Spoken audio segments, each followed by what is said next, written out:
Hi friends, this is Umesh. మన తెలంగాణ మొత్తం April 1వ తారీఖు నుంచి చికెన్ షాపులు మొత్తం బంద్ చేయాలని తెలంగాణ రాష్ట్ర చికెన్ అసోసియేషన్ ప్రకటించింది. ఇప్పటికే హైదరాబాద్ సహా అనేక ప్రాంతాలలో చికెన్ దుకాణాలలో పోస్టర్లు అంటిస్తున్నారు.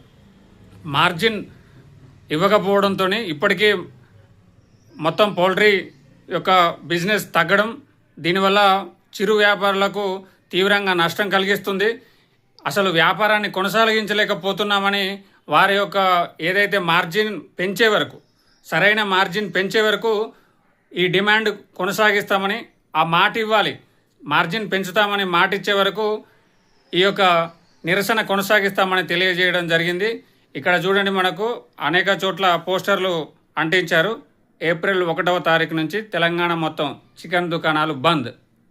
ఈ వార్త చాలామందికి చేరవేయండి. ఇలాంటి మరింత సమాచారం కోసం like and subscribe this channel please.